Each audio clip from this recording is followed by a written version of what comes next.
அன்பான இறைமக்களே, இன்று Bible reading பிளானின் 196வது நாள். இன்று நாம் வாசித்து அறிய இருக்கிற விவிலிய பகுதி எரேமியா அதிகாரம் 41 முதல் 44 வரை. எரேமியா அதிகாரம் 41.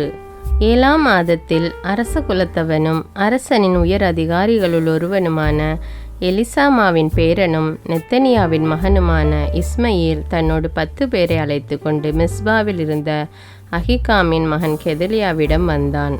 அங்கு அவர்கள் அனைவரும் ஒன்றாக உணவு அருந்தி கொண்டிருந்த வேளையில் நெத்தனியாவின் மகன் இஸ்மயேலும் அவனோடு இருந்த 10 பேரும் எழுந்து சாப்பானின் பேரனும் அகிகாமின் மகனுமான கெதலியாவை பாபிலோனிய மன்னன் நாட்டின் ஆளுநராக ஏற்படுத்தியிருந்த அவரை வாளால் வெட்டி கொன்றார்கள். மேலும் கெதலியாவோடு மிஸ்பாவில் இருந்த யூதா நாட்டினர் அனைவரையும் அங்கு இருக்க நேரிட்ட கல்தேய வீரர்களையும் இஸ்மயேல் வெட்டி வீழ்த்தினான்.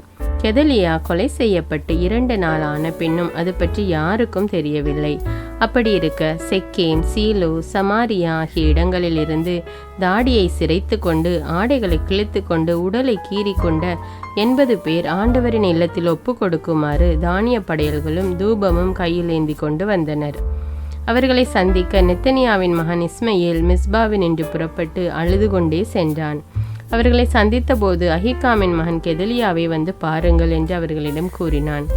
அவர்கள் நகருக்குள் நுழைந்திடவே நெத்தனியாவின் மகன் இஸ்மயேலும் அவனோடு இருந்தவர்களும் அவர்களை கொன்று நிலவறைக்குள் தள்ளிவிட்டனர்.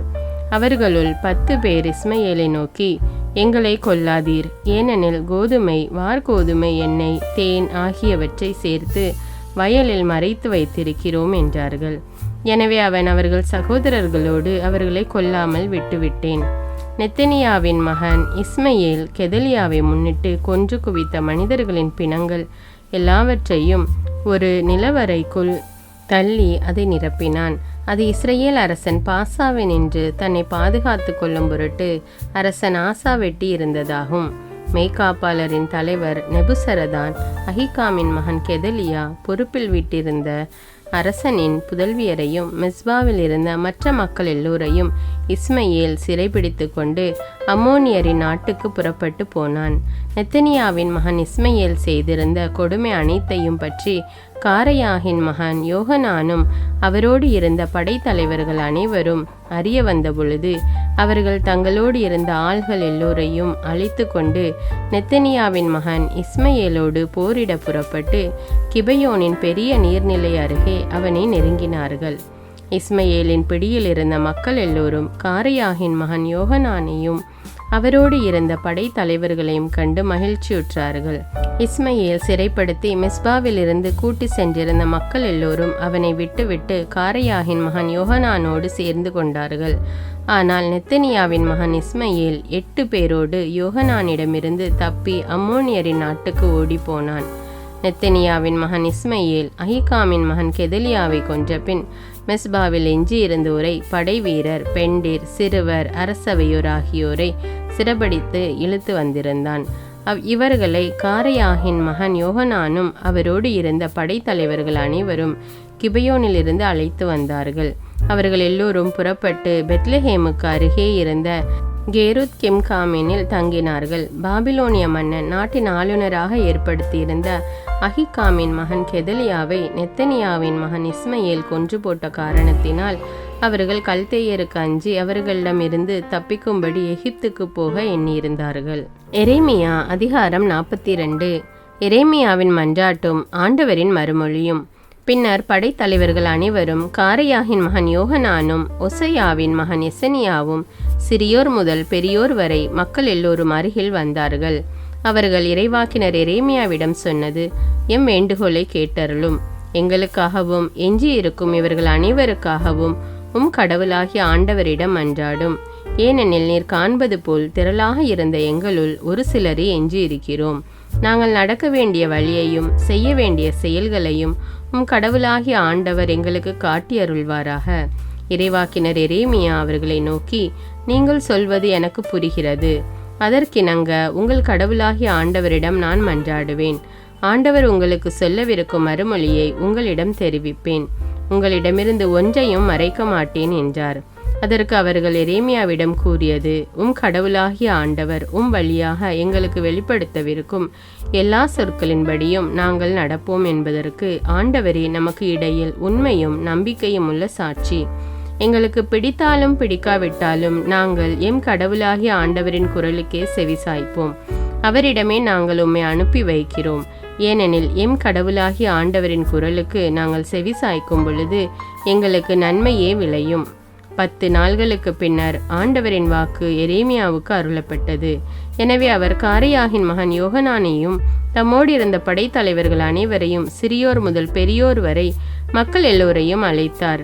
அவர் அவர்களிடம் சொன்னது, உங்கள் வேண்டுகோளை இஸ்ரேலின் கடவுளாகிய ஆண்டவர் முன்வைத்து மன்றாடுமாறு நீங்கள் என்னை அனுப்பினீர்கள். அவர் இவ்வாறு கூறுகிறார், நீங்கள் இந்த நாட்டிலேயே தொடர்ந்து குடியிருந்தால் நான் உங்களை கட்டி எழுப்புவேனே அன்றி அழித்தொழிக்க மாட்டேன், நிலைநாட்டுவேனே அன்றி பிடுங்கி எறிய மாட்டேன். ஏனெனில் நான் உங்களுக்கு அளித்துள்ள தண்டனை பற்றி என் மனத்தை மாற்றிக்கொள்வேன். நீங்கள் அஞ்சு நடுங்கும் பாபிலோனிய மன்னனுக்கு இனி அஞ்ச வேண்டாம், நீங்கள் அவனுக்கு அஞ்ச வேண்டாம் என்கிறார் ஆண்டவர். ஏனெனில் உங்களை மீட்கும் பொருட்டும் அவனுடைய கையினின்று உங்களை விடுவிக்கும் பொருட்டும் நான் உங்களோடு இருக்கிறேன். நான் உங்களுக்கு இரக்கம் காட்டுவேன். அவனும் உங்கள் மீது மனமிறங்கி உங்கள் சொந்த நாட்டுக்கே நீங்கள் திரும்பி வர செய்வான்.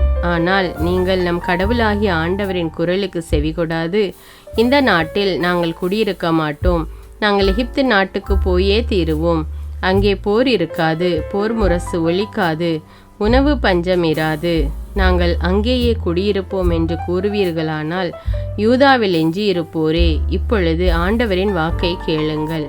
இஸ்ரேலின் கடவுளாகிய படைகளின் ஆண்டவர் கூறுவது இதுவே, நீங்கள் எகிப்துக்கு சென்று அங்கே தங்கி இருக்க முடிவு செய்திருந்தால் உங்களை இங்கு அச்சுறுத்தும் அதே வாள் எகிப்து நாட்டிலும் உங்களை துரத்தி வந்து தாக்கும். உங்களுக்கு திகிலூட்டுகின்ற பஞ்சம் உங்கள் பின்னாலேயே எகிப்துக்கும் தொடர்ந்து வரும். நீங்கள் அங்கேயே மடிவீர்கள். எகிப்துக்கு சென்று அங்கே தங்கியிருக்க முடிவு செய்துள்ள ஆள்கள் அனைவரும் வாள், பஞ்சம், கொள்ளை நோயால் மடிவர். அவர்களுள் ஒருவனும் எஞ்சி இருக்க மாட்டான். நான் அவர்களுக்கு அளிக்கவிருக்கும் தண்டனை நின்று எவனுமே தப்ப மாட்டான். ஏனெனில் இஸ்ரேலின் கடவுளாகிய படைகளின் ஆண்டவர் கூறுவது இதுவே, என் சினமும் சீற்றமும் எருசலேமின் குடிகள் மீது வெகுண்டெழுந்தது போன்று நீங்கள் எகிப்துக்கு செல்லும் போது என் சீற்றம் உங்கள் மீது மூண்டெழும். நீங்கள் சாபம், பேரச்சம், பழிப்பு, கண்டனம் ஆகியவற்றுக்கு ஆளாவீர்கள். நீங்கள் இந்த இடத்தை இனி ஒருபோதும் காண மாட்டீர்கள். யூதாவில் எஞ்சியிருப்போரே, நீங்கள் எகிப்துக்கு போகாதீர்கள் என்று ஆண்டவர் உங்களுக்கு சொல்லி இருக்கிறார். நான் இது பற்றி உங்களை இன்று எச்சரித்துள்ளேன் என்பதை நன்கு உணர்ந்து கொள்ளுங்கள். உங்களை நீங்களே ஏமாற்றிக் கொண்டீர்கள். ஏனெனில் எங்களுக்காக நம் கடவுளாகிய ஆண்டவரிடம் மன்றாடும், அவர் சொல்வது அனைத்தையும் எங்களுக்கு தெரியப்படுத்தும், நாங்கள் அவ்வாறே நடப்போம் என்று கூறி நீங்களே என்னை உங்கள் கடவுளாகிய ஆண்டவரிடம் அனுப்பி வைத்தீர்கள். நான் உங்கள் கடவுளாகிய ஆண்டவரின் திருவுளத்தை இன்று உங்களுக்கு அறிவித்துள்ளேன். நீங்களோ அதற்கு கீழ்ப்படியவில்லை. அவர் என்னை உங்களிடம் அனுப்பி சொன்னவற்றில் எதையுமே நீங்கள் கண்டுகொள்ளவில்லை. எனவே நீங்கள் சென்று தங்க விளையும் இடத்திலேயே நீங்கள் வாள், பஞ்சம், கொள்ளை நோயால் மடிவீர்கள் என்பதை இப்போது திண்ணமாய் அறிந்து கொள்ளுங்கள். எரேமியா அதிகாரம் 43. எகிப்துக்கு தப்பியோடுதல். அவர்களுடைய கடவுளாகிய ஆண்டவர் எரேமியா வழியாக சொல்லி அனுப்பிய எல்லா சொற்களையும் மக்கள் அனைவருக்கும் அவர் அறிவித்து முடித்தார். பின்னர் ஒசையாவின் மகன் அசரியாவும் காரையாகின் மகன் யோகனானும் இருமாப்பு கொண்ட எல்லா ஆள்களும் எரேமியாவை நோக்கி, நீ பொய் சொல்கிறாய், நீங்கள் எகிப்துக்கு போய் அங்கே தங்கியிருக்க வேண்டாம் என்று சொல்வதற்காக நம் கடவுளாகிய ஆண்டவர் உன்னை அனுப்பவில்லை. ஆனால் கல்தேயர் கையில் எங்களை ஒப்புவிக்கவும் எங்களை சாவுக்கு உள்ளாக்கவும் எங்களை பாபிலோனுக்கு நாடு கடத்தவுமே நேரியாவின் மகன் பாரூக்கு எங்களுக்கு எதிராக உன்னை தூண்டிவிட்டுள்ளான் என்றனர். எனவே காரையாகின் மகன் யோகனானும் எல்லா படைத்தலைவர்களும் மக்கள் அனைவரும் ஆண்டவரின் குரலுக்கு செவி கொடுக்கவில்லை, அதாவது யூதாவிலேயே தங்கவில்லை.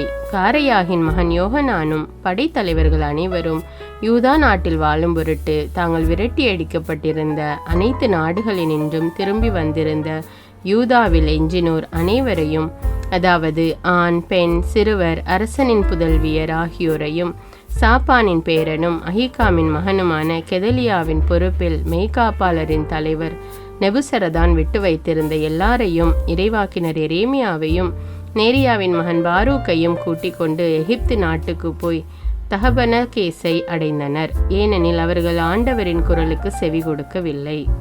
நெபுகாத்நேசர் படையெடுத்தலின் முன்னறிவிப்பு. தகபனகேசில் ஆண்டவரின் வாக்கு எரேமியாவுக்கு அருளப்பட்டது. பெரும் கற்கள் சிலவற்றை உன் கையில் எடுத்துக்கொள்.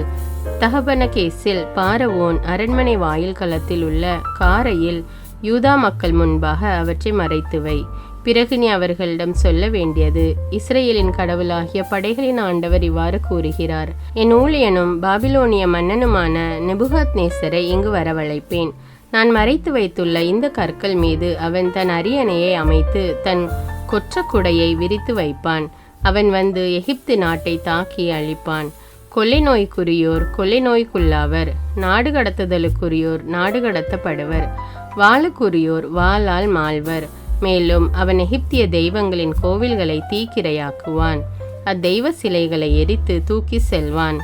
இடையன் தன் ஆடையை துப்புரவு செய்வது போல் அவன் எகிப்தை துப்புரவு செய்வான். அங்கிருந்து நலமே திரும்பி செல்வான். எகிப்து நாட்டில் உள்ள பெத்சமேசின் தூண்களை அவன் தகர்த்தெறிவான், எகிப்திய தெய்வங்களின் கோவில்களை தீக்கிரையாக்குவான். எரேமியா அதிகாரம் 44.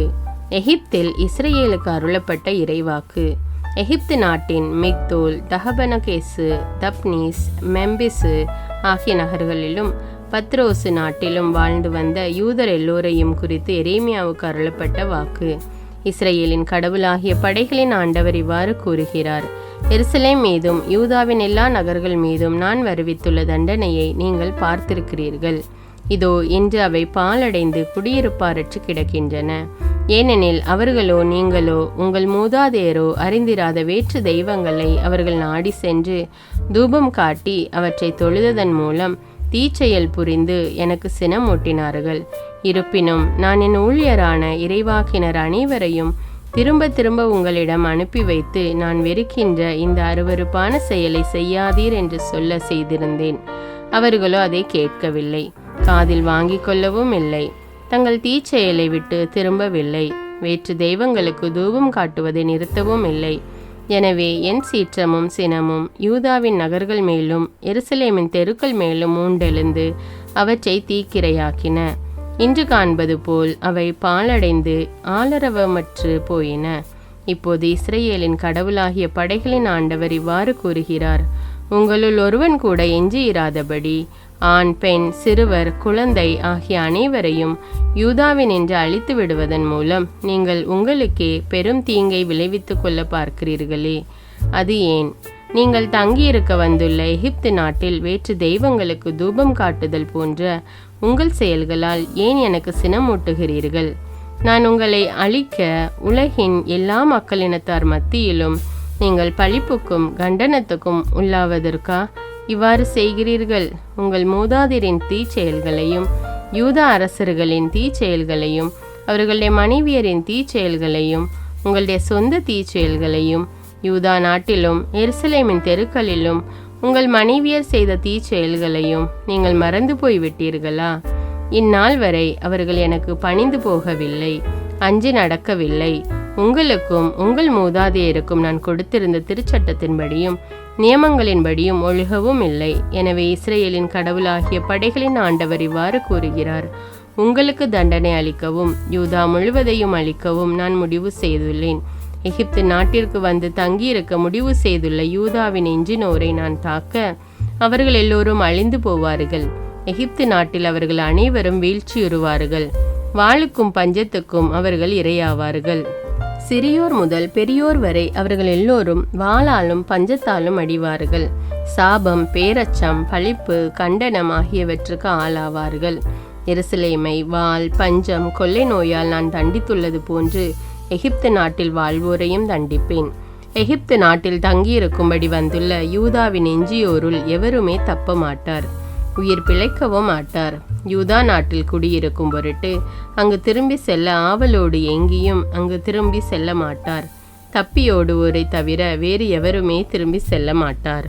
அப்பொழுது தங்கள் மனைவியர் வேற்று தெய்வங்களுக்கு தூபம் காட்டியதை அறிந்திருந்த எல்லா ஆண்களும் அங்கு கூட்டமாய் நின்று கொண்டிருந்த எல்லா பெண்களும் எகிப்து நாட்டிலும் பத்ரோசிலும் வாழ்ந்து வந்த மக்கள் அனைவரும் எரேமியாவுக்கு மறுமொழியாக கூறியது, ஆண்டவர் பெயரால் எங்களுக்கு நீர் அறிவித்துள்ள செய்தியை பொறுத்தமட்டில் நாங்கள் உமக்கு செவி கொடுக்க மாட்டோம். நாங்கள் செய்து கொண்ட எல்லா நேர்ச்சைகளையும் திண்ணமாய் நிறைவேற்றுவோம். நாங்களும் எங்கள் மூதாதையரும் அரசர்களும் தலைவர்களும் யூதாவின் நகர்களிலும் எருசலேமின் தெருக்களிலும் செய்துள்ளது போல நாங்கள் விண்ணக அரசிக்கு தூபம் காட்டுவோம், நீர்ம படையல்களை படைப்போம். ஏனெனில் அப்பொழுது எங்களுக்கு ஏராளமான உணவு இருந்தது, நாங்கள் வளமுடன் வாழ்ந்தோம், தீமை எதுவும் எங்களை அணுகியதில்லை. ஆனால் நாங்கள் விண்ணக அரசிக்கு தூபம் காட்டுவதையும் நீர்ம படையல்களை படைப்பதையும் நிறுத்திவிட்ட காலத்திலிருந்து எங்களுக்கு எல்லாமே குறைபாடாய் உள்ளது. வாளாலும் பஞ்சத்தாலும் நாங்கள் அழிந்து கொண்டிருக்கிறோம். அப்பொழுது பெண்கள் விண்ணக அரசிக்கு தூபம் காட்டி நீர்ம படையல்களை படைத்த பொழுது, எங்கள் கணவர்களின் ஒப்புதல் இல்லாமலா நாங்கள் விண்ணக அரசியின் உருவம் தாங்கிய மாவடை சுட்டு நீர்ம படையல்கள் படைத்தோம் என்றார்கள். இந்த மறுமொழி கூறிய ஆண் பெண் ஆகிய எல்லா மக்களிடமும் எரேமியா கூறியது, நீங்களும் உங்கள் மூதாதையர் அரசர்கள் தலைவர்கள் நாட்டு மக்கள் எல்லோரும் யூதாவின் நகர்களிலும் எருசலேமின் தெருக்களிலும் தூபம் காட்டினீர்கள். அதை ஆண்டவர் மறந்துவிட்டாரா? அதை அவர் தாம் நினைவில் கொள்ளவில்லையா? நீங்கள் செய்துள்ள தீச்செயல்களையும் அருவருப்பான செயல்களையும் ஆண்டவரால் பொறுத்து கொள்ள முடியவில்லை. அதனால் உங்கள் நாடு கண்டனத்திற்கும் பேரச்சத்திற்கும் சாபத்திற்கும் உள்ளாகி இன்று காண்பது போல் குடியிருப்பாரற்று கிடக்கிறது. நீங்கள் தூபம் காட்டியதாலும் ஆண்டவருக்கு எதிராக பாவம் செய்ததாலும் அவரது குரலுக்கு செவிகொடாது அவருடைய திருச்சட்டம் நியமங்கள் ஒழுங்குமுறைகள் ஆகியவற்றிற்கேற்ப ஒழுகாததாலுமே இன்றும் காண்பது போல் இத்தீங்கு உங்களுக்கு நேர்ந்துள்ளது. தொடர்ந்து எரேமியா எல்லா மக்களையும் பெண்களையும் நோக்கி கூறியது, எகிப்து நாட்டில் உள்ள யூதாவின் மக்களே, நீங்கள் அனைவரும் ஆண்டவரின் சொல்லுக்கு செவி கொடுங்கள். இஸ்ரேலின் கடவுளாகிய படைகளின் ஆண்டவர் கூறுவது இதுவே, நீங்கள் உங்கள் மனைவியரும் விண்ணக அரசிக்கு தூபம் காட்டி நீர்ம படையல்களை அவளுக்கு படைப்பதாக நாங்கள் செய்து கொண்ட நேர்ச்சைகளை நிறைவேற்றியே தீருவோம் என்று நீங்கள் சொல்லால் கூறியதை செயலில் நிறைவேற்றிவிட்டீர்கள். நன்று நன்று. உங்கள் நேர்ச்சைகளை நிறைவேற்றுங்கள், உங்கள் பொருத்தனைகளை செலுத்துங்கள். எனவே எகிப்து நாட்டில் குடியிருக்கும் யூதாவின் மக்களே, நீங்கள் அனைவரும் ஆண்டவரின் வாக்கை கேளுங்கள். ஆண்டவர் கூறுகிறார், தலைவராகிய வாழும் ஆண்டவர் மேல் ஆணை, எகிப்து நாடு எங்கனும் யூதாவின் எந்த குடிமகனும் என் பெயரை வாயால் உச்சரிக்க மாட்டான் என்று என் பெருமை வாய்ந்த பெயரால் நான் ஆணையிட்டு கூறியுள்ளேன். நன்மை அன்று தீமை விளைவிக்கவே அவர்கள் மட்டில் நான் விழிப்பாய் இருக்கிறேன். எகிப்து நாட்டில் உள்ள யூதாவின் மக்கள் எல்லோரும் முற்றிலும் அழியும் வரை வாளாலும் பஞ்சத்தாலும் அவர்களை வதைப்பேன். வாளுக்கு தப்பும் ஒரு சிலரே எகிப்து நாட்டினின்று யூதா நாட்டுக்கு திரும்பி செல்வர். அப்பொழுது எகிப்து நாட்டில் தங்கி இருக்கும்படி வந்துள்ள யூதாவின் எஞ்சினோர் அனைவரும் நிலை நிற்பது என் சொல்லா அவர்கள் சொல்லா என்பதை அறிந்து கொள்வர். நான் இந்த இடத்திலேயே உங்களை தண்டிப்பேன், இதுவே உங்களுக்கு அடையாளம் என்கிறார் ஆண்டவர். இதனால் உங்கள் தண்டனை பற்றி உங்களுக்கு எதிராக நான் கூறிய சொற்கள் உறுதியாய் நிலை நிற்கும் என்பதை நீங்கள் அறிந்து கொள்வீர்கள். ஆண்டவர் கூறுவது இதுவே, இதோ யூதாவின் அரசனான செதேக்கியாவை அவன் பகைவனும் அவன் உயிரை பறிக்க தேடியவனுமான பாபிலோனிய மன்னன் நெபுகாத்நேசரிடம் நான் கையளித்தது போல எகிப்திய மன்னன் பாரவோன் ஓப்ராவை அவன் பகைவர் கையிலும் அவன் உயிரை பறிக்க தேடுவோர் கையிலும் ஒப்புவிப்பேன்.